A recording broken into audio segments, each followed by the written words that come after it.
Hello and welcome back to my channel. I just got my hands on that brand new iPad Pro with the M1 chip and I'm so excited. I've spent the whole of last week testing it so I can tell you all about it. You'll see that I've got a few of my other iPads here as well so that we can compare them to this new iPad and to see how much better the new iPad is. After unboxing the iPad, the first thing that I did was actually restore it from a backup from my Mac just to make sure it's exactly the same as my previous iPad so that we can compare apples with apples. So first off, what is new? Well, of course, the M1 chip, and yes, it is amazing. I've got the same M1 chip in my current MacBook Pro and it is seriously fast. That's why I was so excited to see what it would be like in an iPad. The CPU is 50% faster and the GPU is 40% faster, which sounds really good on paper, right? But what does it mean in practice? There is a noticeable difference, especially when navigating around the iPad,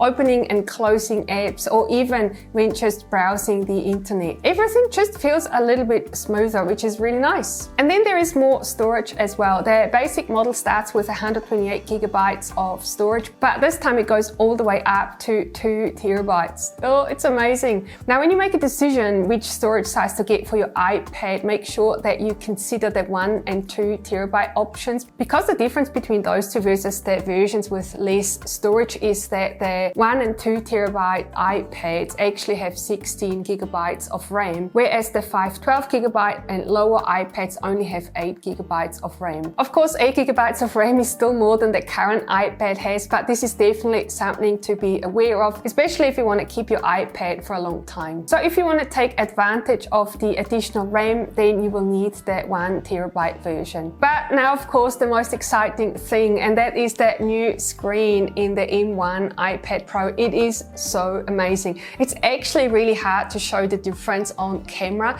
but when you look at the screen in more detail, it's really, really different. I'm going to try and show you, but as everyone says, you actually have to see it yourself to believe it. Other than the size and the weight, this is actually also the only difference between the new 11-inch and 12.9-inch iPads. The new 12.9-inch iPad Pro has a mini LED design with over 10,000 LEDs, which makes the darks a lot darker and the brights a lot brighter. It really creates more contrast for a more immersive experience, especially when you're watching movies or playing games. Where you also notice the difference in the screen is actually in the scrolling performance. You can see here on the new iPad, the scrolling is absolutely smooth.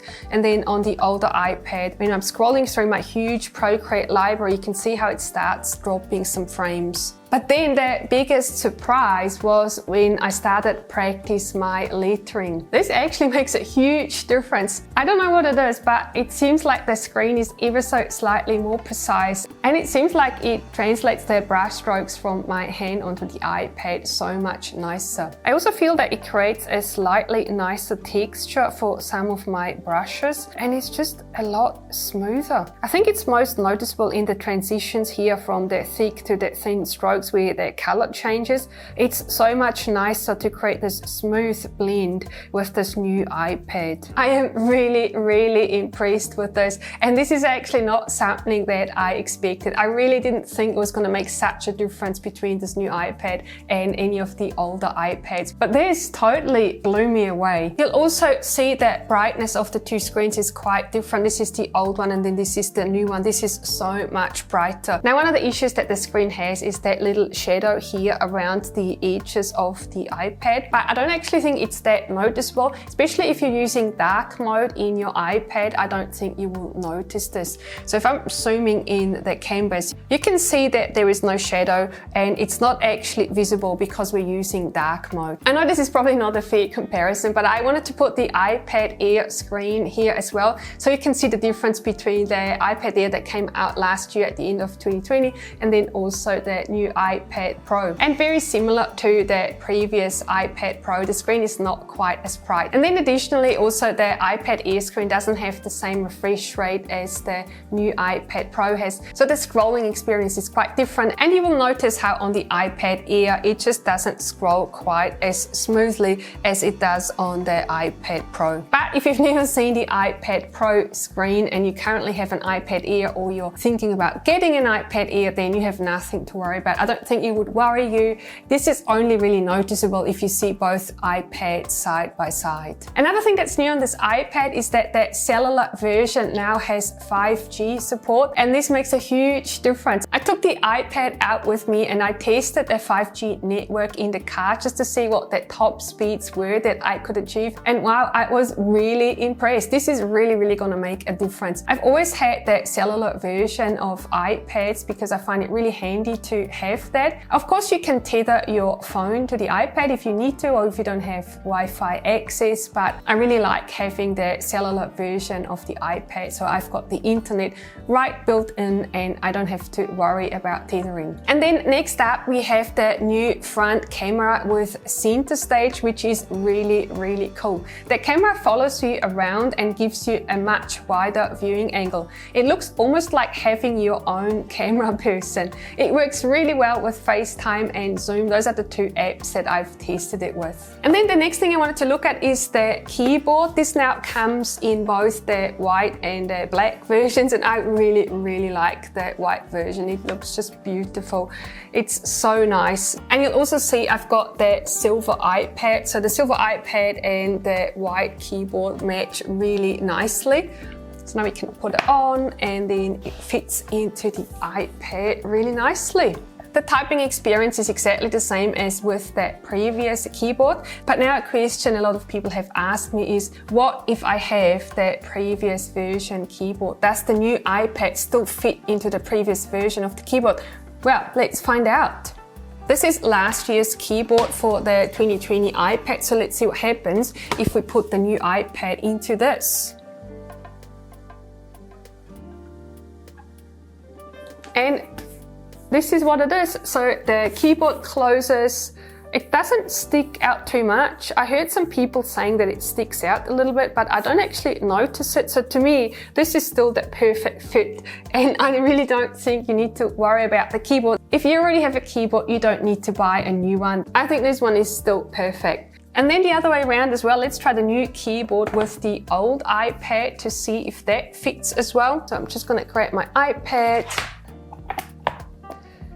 And yes, same. So this is what it looks like. Of course, we've got the dark iPad here with the white keyboard, but you know, I think it's still fine. So if you wanted to do that, you could certainly do that as well. So both work really well and you don't have to worry about this. So now, of course, I'm going to swap them over again because I really like having the dark iPad with the dark keyboard and the silver iPad with the white keyboard. And now both iPads are in their proper packaging again, and this is what they look like. And then another question that I got is, how dirty is this white keyboard gonna get? And I think this is a really good question, and probably only time will tell. I think if you're really worried about it, then going with the darker keyboard is definitely the better plan. I'm just gonna show you the cover that I have on my second generation iPad Pro, and this is what it currently looks like. I'm not sure how visible this is. I've had this for 4 years and you can see it does have some stains on it. The condition is not too bad, but of course the dark keyboard will always age better than the white one. And then one of the things to mention as well is that the new iPad is ever so slightly heavier than the old one, although it's actually quite minor. Holding them like this, I don't really notice the difference. So the weight of the two iPads with the keyboard is very similar. And now of course the big question, is it worth buying this new iPad? This is a very good question, and I think the answer really depends on what iPad OS 15 is going to bring. The new M1 processor makes the iPad noticeably faster, which is super nice and worth the upgrade in my opinion. But the problem with the current version of iPad OS is that the apps can't actually use all of the extra RAM yet. From what I've heard, the apps can only use around about 5 gigabytes, which is not a lot when you have 16 gigabytes available. So if you are an avid Procreate user like myself, yes, you do get a few extra layers right now, but not double the layer size that you would expect. Having said that, with the extra RAM, you will be able to keep more apps open at the same time, and that is actually really nice, especially if you're using both Procreate and, let's say, Affinity Designer. You'll be able to have both apps running at the same time. You don't have to wait for each app to restart if you're switching between the two of them, which is saving quite a bit of time and makes that workflow a lot more seamless. I haven't anticipated a new version of iPadOS as much as this one in a long time. I'm very much hoping that it will be possible to use more RAM in apps, so that we'll get many more layers in Procreate and also the ability to create bigger canvases. And then another thing I'm really hoping for is better external monitor support.